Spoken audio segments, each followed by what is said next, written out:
Somos todos muito bem-vindos ao estudo bíblico online da Igreja Metodista Portuguesa e relembro que temos estado a estudar o tema Sereis minhas testemunhas com base no versículo de Atos, capítulo 1 e verso 8.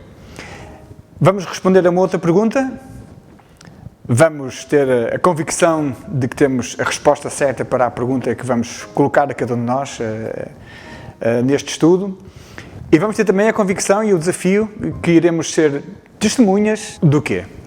Esta é a pergunta para cada um de nós. E então, para enquadrarmos a resposta a esta nossa pergunta, sugeria que nós fizéssemos a leitura no livro de Atos dos Apóstolos, no capítulo 2 e a partir do verso 14, onde iremos encontrar o discurso de Pedro no dia de Pentecostes.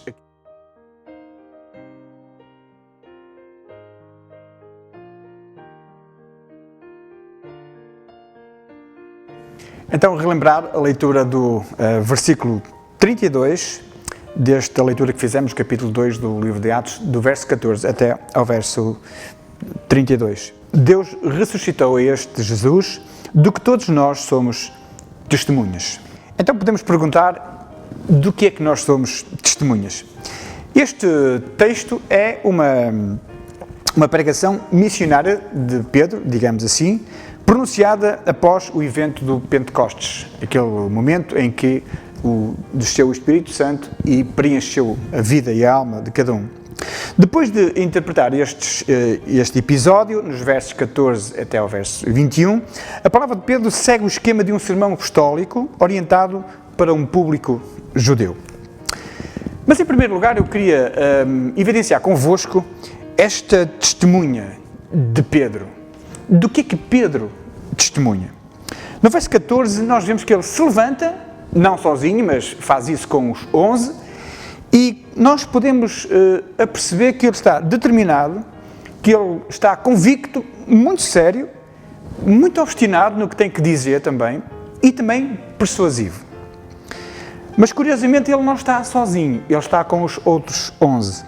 E também estes são testemunhas. De alguma forma, estes também são o voz daquele capítulo 1, verso 8 que nós temos vindo a falar nestes estudos. Ser-me-eis testemunhas, já lemos nos estudos anteriores. Seremos de quem? Já respondemos a esta pergunta. De Jesus. E agora seremos testemunhas do quê? Qual é o objeto do nosso testemunho? Eu acho que Pedro, neste seu discurso, nos vai explicar do que é que nós somos testemunha. É que Pedro testemunha, chamando para a prova a escritura do profeta Joel, muito importante este aspecto nesta passagem que nós lemos, apresentando a defesa de todos quantos foram cheios do Espírito. Aquele cumprimento da promessa que falamos na lição número 1, se bem se lembram. Pedro e os 11 viram, presenciaram e assistiram ao facto. E por tal motivo, só poderiam ser testemunhas perante os judeus e israelitas. Eles não estão embriagados, afirma Pedro. Aqueles que receberam e que estão a falar outras línguas, agora, que falaram, que vocês viram, eles não estão embriagados. E nós compreendemos isso. Eles estão ainda de manhã, afirma Pedro, portanto era praticamente impossível que eles estivessem embriagados. Isso seria uma impossibilidade. Antes, pelo contrário, o que aconteceu foi que eles receberam o que está profetizado pelo profeta Joel no capítulo 3, versos 1 a 5, quando ele diz: nos últimos dias espalharei o meu espírito sobre a humanidade. Os vossos filhos e filhas profetizarão, os jovens terão visões e os velhos terão sonhos.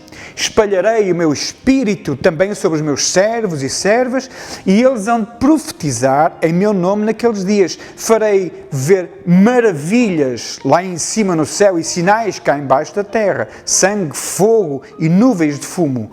O sol ficará escuro e a lua cor de sangue, antes que chegue o grande e glorioso dia do Senhor. Todos aqueles que invocarem o nome do Senhor serão salvos. Pedro utiliza este texto do Velho Testamento, do profeta Joel, para evidenciar aquilo que estava a acontecer com aqueles que estavam a ser acusados de estarem embriagados. Mas aquilo que eu gostava que cada um de nós desse mais atenção encontra-se dentro destas divisões deste texto de Atos e do discurso público de Pedro após o Pentecostes. E, em primeiro lugar, eu gostava que nós víssemos a evocação do ministério público de Jesus.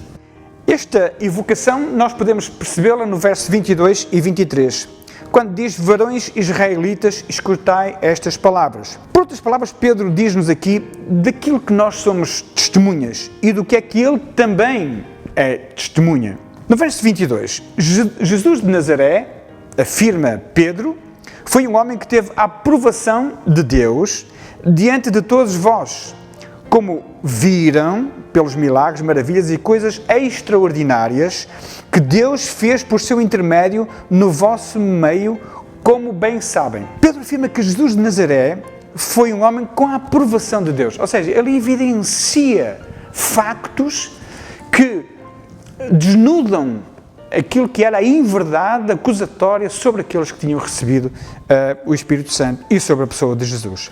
E por isso afirma também que eles viram os milagres acontecer, viram as maravilhas, viram as coisas extraordinárias que Deus fez por seu intermédio de Jesus. E depois termina dizendo: como vocês muito bem sabem. Nós até quase que podíamos absorver esta afirmação para cada um de nós. Como vocês bem sabem, pela leitura do texto, da Palavra de Deus, das Escrituras, e pela fé e confiança que temos nessa narração, nós sabemos também dessas coisas. No verso 23 diz: Jesus foi entregue conforme o plano previsto na sabedoria de Deus, e vocês mataram-no, crucificando-o por meio de homens iníquos. Ora, nós temos aqui a intervenção humana na vida de Jesus, não o plano de Deus, não a intervenção de Deus, mas a intervenção do homem. E quando fala aqui de homens iníquos, naturalmente que está a se referir ao Império Romano. E aqui temos mais uma resposta ao quê? Do que é que nós testemunhamos deste Jesus que foi entregue, do plano de Deus, da sabedoria de Deus, e de que o homem o matou crucificando de uma forma iníqua. Em segundo lugar, o anúncio da ressurreição. Pedro anuncia a ressurreição de Jesus através do fundamento do testemunho e fundamentando esta afirmação no testemunho das Escrituras, do verso 24 até ao 31. Vocês fizeram isto. Verso 24. Porém, Deus o ressuscitou, livrando do poder da morte, porque não era possível que ele fosse dominado pela morte. Então, somos testemunhas do quê? Somos testemunhas de que Deus ressuscitou a Jesus, livrando do poder da morte sobre a sua vida, porque não era possível de forma alguma que Jesus fosse dominado pela morte. No verso 31, ainda corroborada esta ideia, quando diz: ele não foi abandonado no mundo dos mortos, nem o seu corpo se corrompeu. Esta ideia de incorruptibilidade que nós encontramos mais adiante nas Escrituras está também presente no corpo do Senhor Jesus. Em terceiro lugar, Pedro faz aqui menção dos apóstolos. No verso 32 diz: este é Jesus. Uma afirmação inequívoca de testemunho. De quem falamos, de quem testemunhamos? De Jesus. Do que é que testemunhamos? Que este é Jesus. A quem Deus ressuscitou. Plano de Deus, poder de Deus, sabedoria de Deus. E nós somos testemunhas disso. Através do cumprimento do plano de Deus, com a descida do Espírito Santo, da defesa dos que dele foram cheios, Pedro e os 11 encontram força, encontram espaço, encontram público, tempo e oportunidade para testemunhar. Do quê? Deste Jesus. De que Deus o ressuscitou e de que nós somos testemunhas disso. Então, o vós de Atos capítulo 1, verso 8, afinal, somos nós. Ainda que não tenhamos visto, não tenhamos presenciado, mas ainda assim somos testemunhas. Testemunhas do quê? Testemunhas de que este é Jesus, de que Deus o ressuscitou. E precisamos de cada um de nós encontrar, tal como Pedro e os 11 fizeram, encontrar força, encontrar espaço, encontrar público, tempo, oportunidade. Razão, gozo, alegria para testemunharmos acerca de Jesus. Em quarto lugar, Pedro faz a exaltação de Jesus. Em quarto lugar, Pedro faz a exaltação de Jesus, quando identifica que Jesus está à destra de Deus Pai. No verso 33, nós lemos o seguinte: ele foi glorificado. Ou seja, ele foi colocado num lugar de destaque, num lugar de primazia, num lugar de proeminência. Ele foi glorificado ficando à direita de Deus, a este lugar extraordinário. Este lugar único, onde só Jesus poderia estar, que é colocado a Jesus. Esse ficando à direita de Deus, que lhe deu o Espírito Santo, como tinha prometido, e enviou sobre vós. E cá está outra vez o vós, que afinal sou eu, afinal somos nós. Vós sereis minhas testemunhas. Recebemos também este poder. Isto, o que estão a ver e a ouvir. E então, este é mais um quê de que nós somos testemunhas, de que Ele foi glorificado, de que está à direita de Deus Pai. Deus que lhe deu o Espírito Santo, que depois desceu sobre nós. E em quinto e último lugar, Pedro faz um convite à conversão. Depois de nós testemunharmos sobre o quem e sobre o quê, depois deste discurso portentoso, diria eu, diante daquela comunidade que ali estava, diante de Pedro e dos 11, depois de ter sido colocada a dúvida sobre aquilo que estava a acontecer, sobre o efeito naqueles homens, naqueles varões, depois desta partilha toda, há o convite à conversão.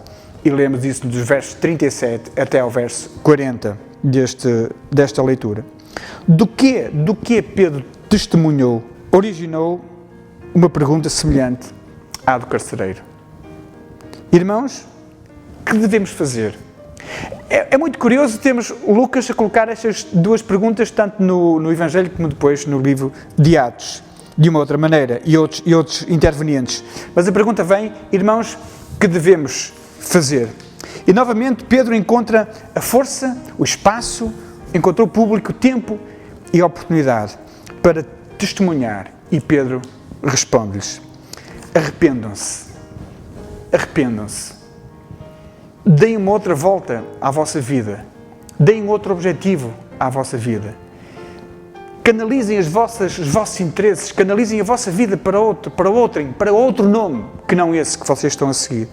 Arrependam-se e cada um seja batizado em nome de Jesus Cristo, de quem nós somos testemunhas, para que Deus vos perdoe os pecados e receberão o dom do Espírito Santo. Queridos irmãos, chegados ao final deste terceiro estudo, nós podemos e devemos refletir sobre cada um de nós. É que quando nós somos testemunhas de quem? De Jesus. E quando somos testemunhas do quê? O que nós ouvimos agora, as perguntas que ouvimos agora, podem surgir. E todos nós desejamos que o resultado possa mesmo ser que, como está escrito no verso 41, aconteça que muitos aceitaram as palavras de Pedro e foram batizados. Só naquele dia juntaram-se aos crentes cerca de 3.000 pessoas. Porque Pedro testemunhou de quem? De Jesus. Porque Pedro testemunhou do quê? Daquilo que Jesus é e fez. Porque Pedro foi o quê? Foi testemunha. Ser-me-eis testemunhas.